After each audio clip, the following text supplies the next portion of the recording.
Hello student, I am Sangeeta Mansukhani and this is the video number 108, and in this video I will be explain NCERT textual question of chapter number 1st, solid state.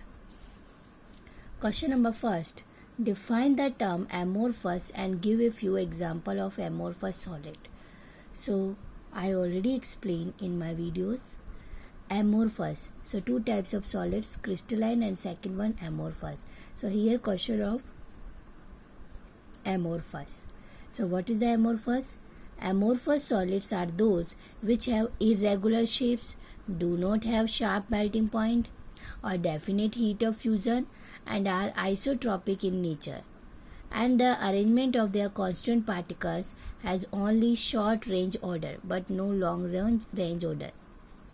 Okay, so example, glass, rubber and plastics. Okay, so amorphous solid, irregular shape, do not have sharp melting point or definite heat of fusing, and are isotropic in nature. And one by one point I already explained in my videos. Okay, and the arrangement of their constituent particles has only short range order but no long range order. Okay, then question number 2nd, what makes a glass different from a solid such as quartz? Okay, under what condition could be quartz be converted into glass? So what makes a glass different from a solid? So glass is amorphous solid, right? Okay, but quartz is crystalline in nature. So two types of solid, crystalline and amorphous. So glass is amorphous and while quartz is crystalline in nature. So the constituent particles in glass have only short range order, while those in quartz short range as well as long range order also. Okay, so quartz can be converted into glass by melting it and cooling it rapidly. Okay,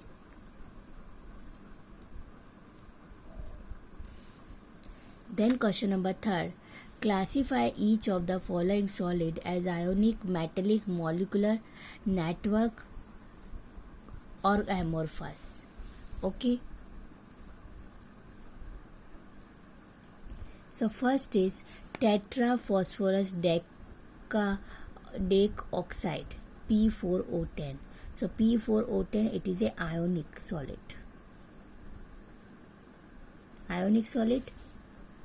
No, it is a molecular solid. Okay, so tetraphosphorus decoxide, it is a molecular solid. Then ammonium phosphate, NH4 3P4. Okay, so ammonium phosphate is a ionic solid. Then silicon carbide, SiC.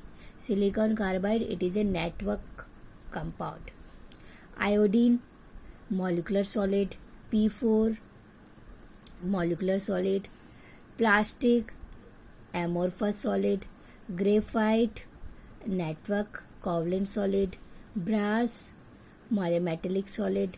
Rubidium is a metal, so metallic solid. Lithium bromide, LiBr, ionic solid. And silicon, Si, network, that is covalent solid. Okay,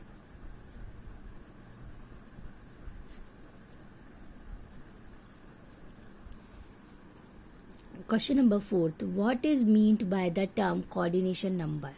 Okay, so you already known about like one sphere around the how many atoms, like 2 atoms, so 2 coordination number. Okay, so neighboring atoms represent coordination number. So the coordination number of a constituent particles is the number of its nearest neighboring constituent particles in a crystal. Okay, again I say what is meant by the term coordination number. So the coordination number of a constituent particles is the number of its nearest neighboring constituent particles in a crystal. Okay, then question number 2nd, what is the coordination number of atoms in a cubic close packed structure? So you already known about cubic close packed structure, 6 covered by 6. Okay, so coordination number 12. And in body centered, okay, 8.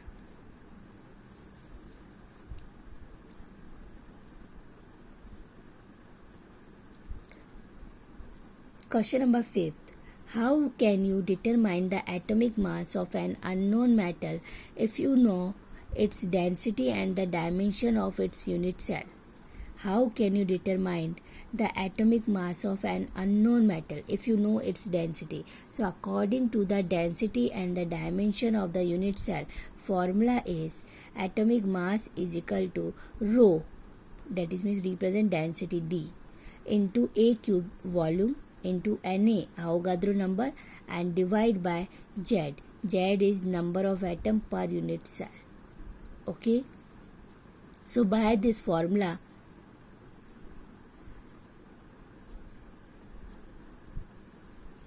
we have to find atomic mass of unknown metal. Okay, so rho into A cube into Na divided by Z. So rho is density of the metal, A is side of the cubic unit cell, so A cube, that is means volume, Na Avogadro constant, and Z is number of atoms per unit cell. Then question number 6. Stability of the crystal is reflected in magnitude of its melting point. Okay, and comment. Stability of the crystal is reflected into magnitude of its melting point, and collect melting point of solid water, ethyl alcohol, diethyl ether, and methane from a data book. So what can you say about the intermolecular forces between these molecular solids? Okay, so first we two question in this 6th number. First question is stability of a crystal is reflected in magnitude of its melting point. Comment. So see, melting point of a solid is a measure of the intermolecular forces in it. Stronger the intermolecular forces in solid, that is means higher is the melting point and more stable is the solid. Okay, so melting point of a solid is a measure of intermolecular forces in it, and stronger the intermolecular forces in a solid, so higher is the melting point, so more stable is the solid. Then melting point we have to represent given solid. Collect melting of points of solid water. So intermolecular forces between the molecules, like C. Water 273 Kelvin melting point, ethyl alcohol 155.7, diethyl 156.8 Kelvin, and methane 90.5. So water and ethyl alcohol have hydrogen bonding in them, that is means strong bonding, so that is means its melting point high. Okay, and ethyl alcohol 155.7, so that is means melting point of lower, so indicate that the hydrogen bonding in it but much weaker comparison than water. Clear? So both of have hydrogen bonding. Okay, but 273 Kelvin high, so higher melting point, so higher strong bonding, here weaker bonding. Then diethyl ether 156.8 Kelvin, so it is a polar molecular compound. Okay, so polar molecular compound diethyl ether, so there are dipole interaction. Okay, so which are quite strong as indicated by its reasonably high melting point. Third one is methane 90.5. So methane is non-polar molecular compound. Okay, so methane is non-polar compound, so only weak London forces operate in it. So it is indicated it's very low melting point.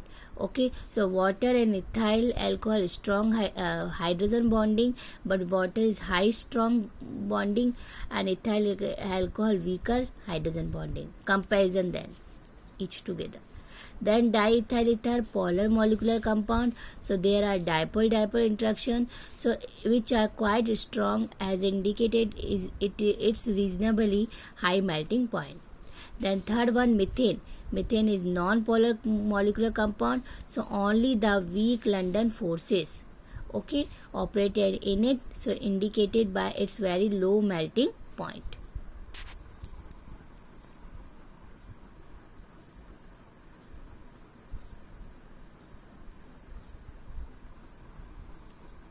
Then question number 7. How will you distinguish between the following pairs in terms? So first is following pairs: hexagonal close packing and cubic close packing. So hexagonal close packing result from AB stacking of layers, right? So first you see diagram. Okay, in my video already completely described 3 points in this detail wise. Okay, here only for describe in short wise, but in my last videos I already explained in detail wise. So hexagonal close packing and cubic close packing. So hexagonal close packing result from AB stacking of layers, so result in hexagonal unit cell. And cubic close packing result from ABC stacking of layers, so result in face centered cubic unit cell. Okay, then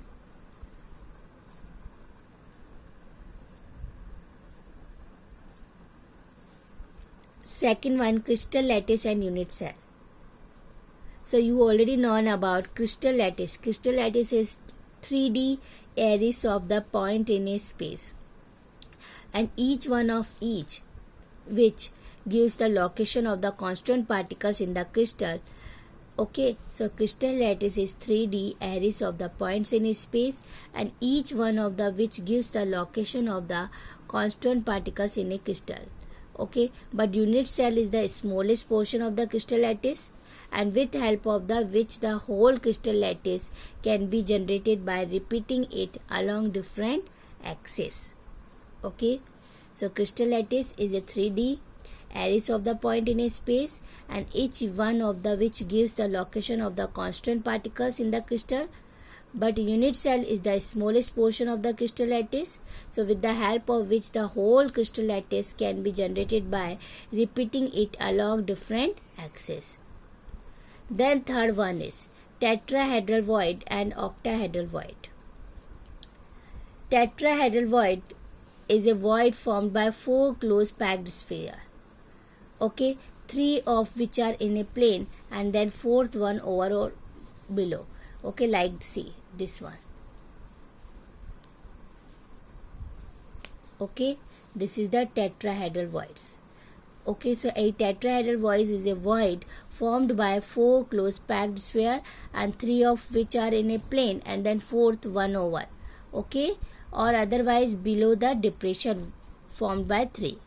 Okay, the center of these spheres when joined so make a regular tetrahedron, and because the void is called tetrahedral void. Okay, and in my last video tetrahedral void and octahedral void explained by a diagram. Okay, then octahedral void is formed by 6 closed structure like 3 downside and upside 3.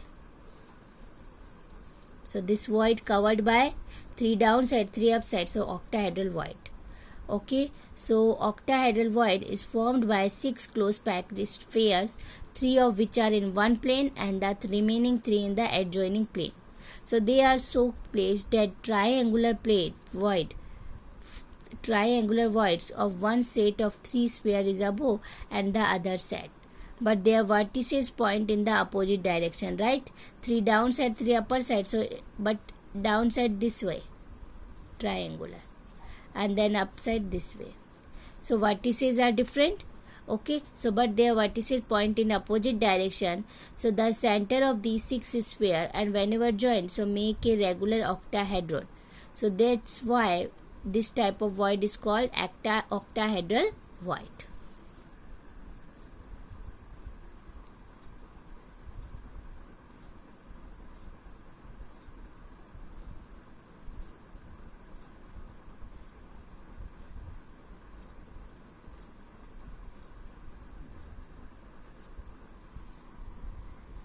Question number 8. How many lattice points are there in one unit cell of each of the following lattice? Okay, how many lattice points? So first is face centered cubic. So lattice point in face centered cubic unit cell, so 8 corners and 6 face centers, so total 14. Okay, second one, face centered tetragonal. So lattice point in face centered tetragonal, here is C cubic, or here tetragonal, so 8 corners 6 face, so 14 also. Okay, Then body centered. So lattice point in body centered cubic unit cell. So 8 corners and plus 1 body center. So total unit cell lattice points are 9. Okay, so one lattice point may be part of many adjacent unit cell. It can't be divided. It only represents the location of the particles in a crystal. Okay, the particles located at the corners, so edges on face centered, are shared between adjoining unit cell, and the number of particles present per unit cell would be less than the number of lattice point. This is only for knowledge. Okay, so face centered 14, face centered tetragonal also 14, and body centered 9.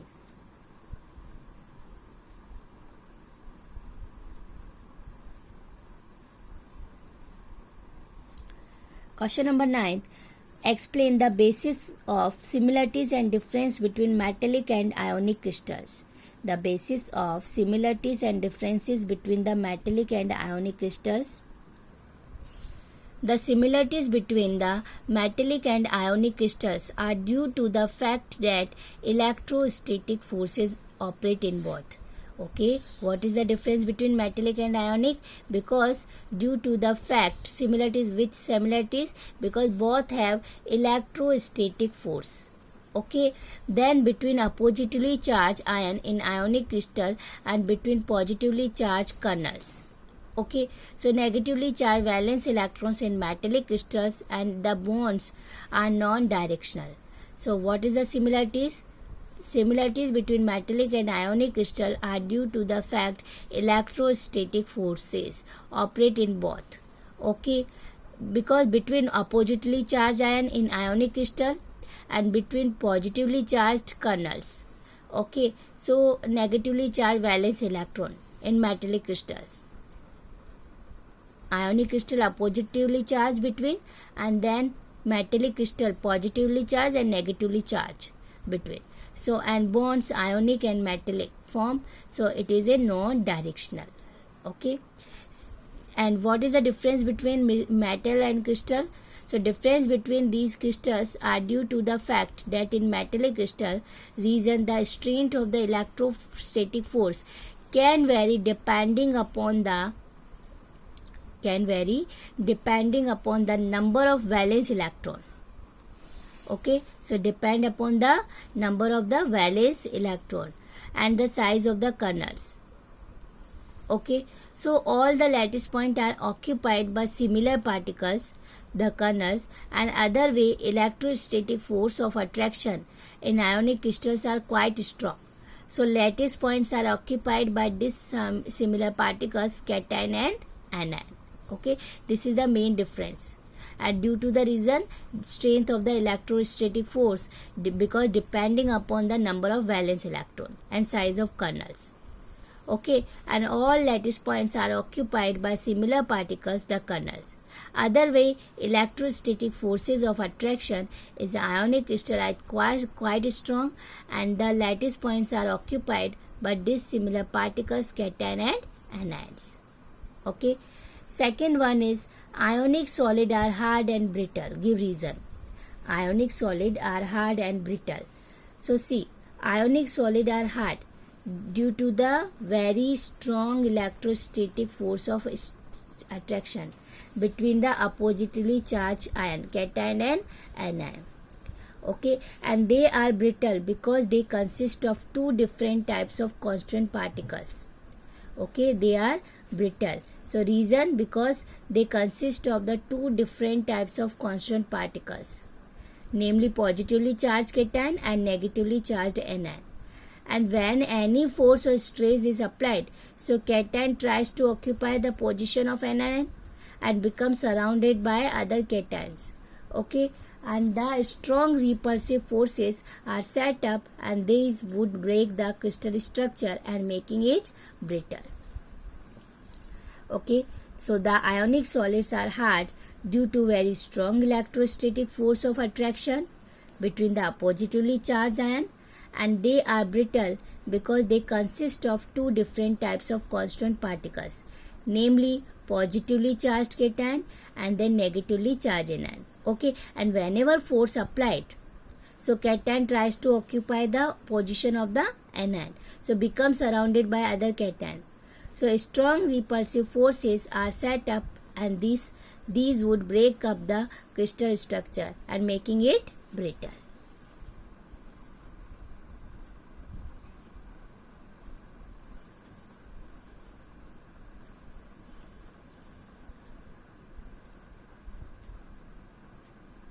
Question number 10.